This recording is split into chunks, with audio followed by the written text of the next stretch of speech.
Glory to God the Father and Son Yeshua Mashiach. Genesis chapter 45. At last Yosef could no longer control his feelings in front of his attendants and cried, "Get everybody away from me." So no one else was with him when Yosef revealed to his brothers who he was. He wept aloud, and the Egyptians heard, and Pharaoh's household heard.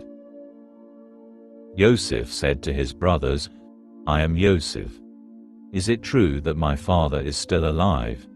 His brothers couldn't answer him. They were so dumbfounded at seeing him. Yosef said to his brothers, "Please, come closer." And they came closer. He said, "I am Yosef, your brother, whom you sold into Egypt. But don't be sad that you sold me into slavery here or angry at yourselves, because it was God who sent me ahead of you to preserve life. The famine has been over the land for the last 2 years, and for yet another 5 years there will be neither plowing nor harvest. God sent me ahead of you to ensure that you will have descendants on earth and to save your lives in a great deliverance. So it was not you who sent me here, but God, and he has made me a father to Pharaoh, lord of all his household and ruler over the whole land of Egypt. Hurry, go up to my father, and tell him, 'Here is what your son Yosef says, God has made me lord of all Egypt. Come down to me, don't delay. You will live in the land of Goshen and be near me, you, your children, your grandchildren, flocks, herds, everything you own. I will provide for you there, so that you won't become poverty-stricken, you, your household and all that you have, because 5 years of famine are yet to come. Here, your own eyes see, and the eyes of my brother Binyamin, that it is my own mouth speaking to you.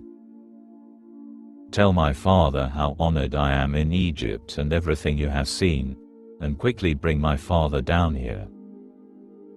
Then he embraced his brother Binyamin and wept, and Binyamin wept on his neck. And he kissed all his brothers and wept on them. After that, his brothers talked with him. The report of this reached Pharaoh's house. Yosef's brothers have come, and Pharaoh and his servants were pleased. Pharaoh said to Yosef, "Tell your brothers, here is what you are to do. Load up your animals, go to the land of Canaan. Take your father and your families, and come back to me. I will give you good property in Egypt, and you will eat the fat of the land. Moreover, and this is an order, do this. Take wagons from the land of Egypt to carry your little ones and your wives, and bring your father, and come. Don't worry about your stuff, because everything good in the land of Egypt is yours." The sons of Israel acted accordingly, and Yosef gave them wagons, as Pharaoh had ordered, and gave them provisions for their journey. To each of them he gave a set of new clothes, but to Binyamin he gave 7.5 pounds of silver and 5 sets of new clothes. Likewise, to his father he sent 10 donkeys loaded with the finest goods Egypt produced, as well as 10 female donkeys loaded with grain, bread and food for his father to eat on the return journey. Thus he sent his brothers on their way, and they left. He said to them, "Don't quarrel among yourselves while you're traveling." So they went up out of Egypt, entered the land of Canaan and came to Yaakov their father. They told him, "Yosef is still alive. He is ruler over the whole land of Egypt." He was stunned at the news. He couldn't believe them. So they reported to him everything Yosef had said to them, but it was only when he saw the wagons which Yosef had sent to carry him that the spirit of Yaakov their father began to revive.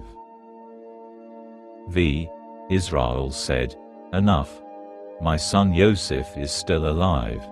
I must go and see him before I die."